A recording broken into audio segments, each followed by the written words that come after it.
by his learning. I don't think a boy needs much learning to spend 1,500 a year. Learning, quotha, a mere composition of tricks and mischief. Humour, my dear. Nothing but humour. Come, Mr. Hardcastle, you must allow the boy a little humour. I'd sooner allow him a horse pond. If burning the footman's shoes, scaring the maids, and terrorising the kittens be humour, he hasn't.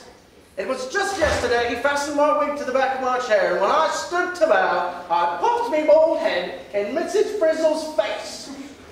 And am I to blame? The poor boy was always too sickly to do any good. A school would be his death. Perhaps when he comes to be a little stronger, who knows what a year or two's Latin will do for him? Latin for him? A cat and fiddle? No, no. The ale house and the stable are the only two schools he'll ever go to. Well, we mustn't snub the poor boy. So I believe we shan't have him with us long. Anybody can look at his face and see if he's consumptive. Ah, if growing too fat be one of the symptoms. He coughs sometimes. Yes, when his liquor goes down the wrong way. I'm actually afraid of his lungs. And truly, so am I. For sometimes he whoops like a speaking trumpet. Hello. Oh, there he goes. A very consumptive figure, truly. Where are you going? I cannot stay. This pigeons expect me down every moment. There's no fun going forward. A low poultry set of fellows. Not so low neither. There's Dick Muggins, the exciseman.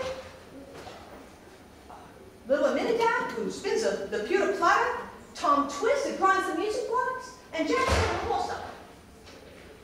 Pray, my dear, disappoint them for one night a week. It's been disappointing them. I really had to buy them, but I can't buy this one myself either. Oh, you shan't go. I will, I tell you. I say you Let's see what you shan't. show us. You or I. Oh, Ah, there goes a pair that will only spoil each other.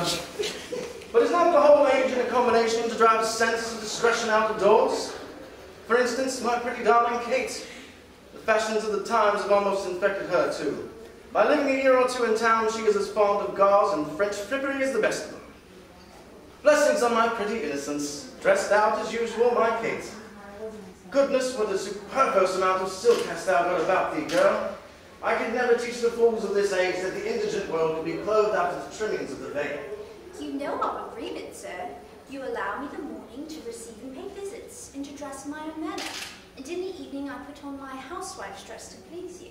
Remember, I insist on the terms of our agreement, and by the by, I believe I shall have occasion to try your obedience this very evening.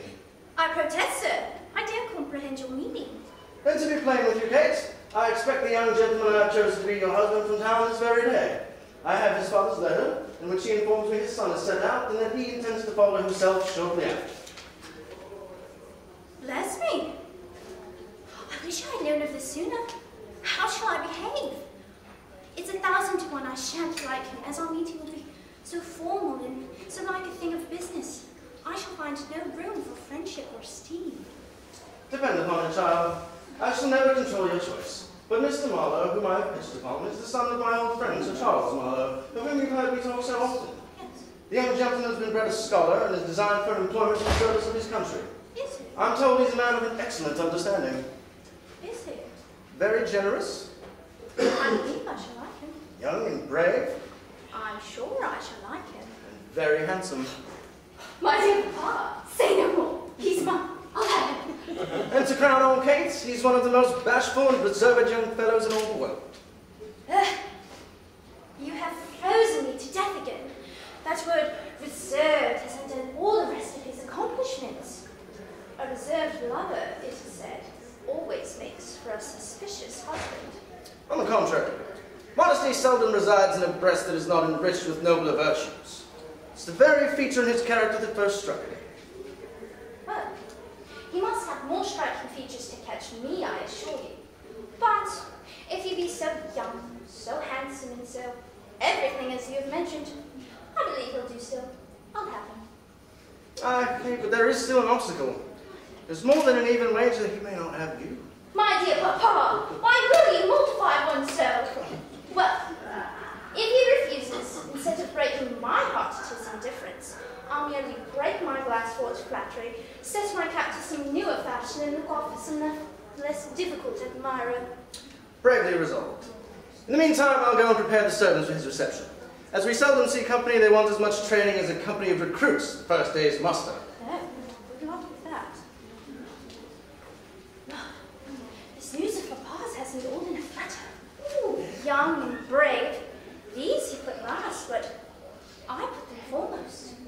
Sensible and good-natured, I like all that, but bashful and reserved, that's much against him. But can't he be cured of his timidity by being taught to be proud of his wife? Yes, and can't I? But I vow, I'm disposing of the husband before I've secured the lover. Constance, I'm so glad you came.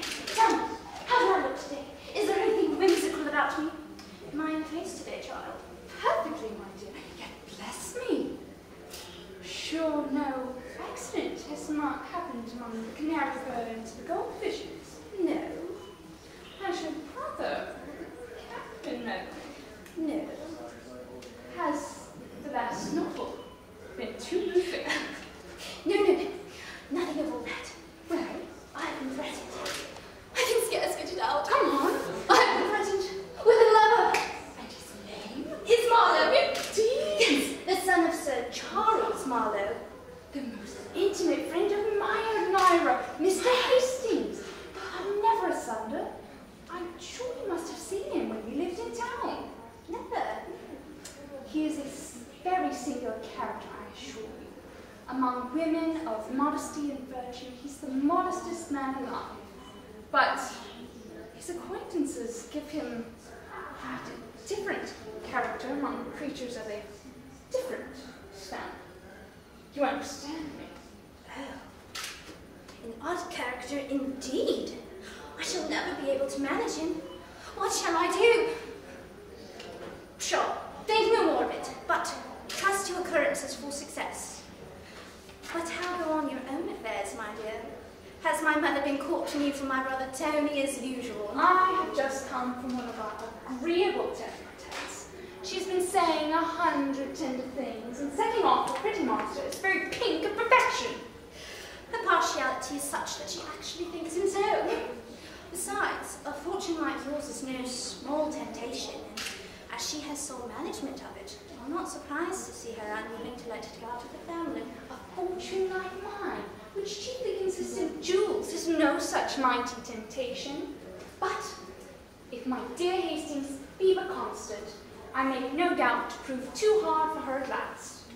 I let her suppose that I am in love with her son, and she never once dreams that my affections are fixed on another. My brother holds out so stoutly. I could almost love him for hating you so. It is a good-natured creature, at bottom, and I'm sure would wish to see me married to anybody but himself. But my aunt's bell rings for our afternoon's walk round the improvements. As always, courage is necessary, as our affairs are critical. Would it were bedtime in school when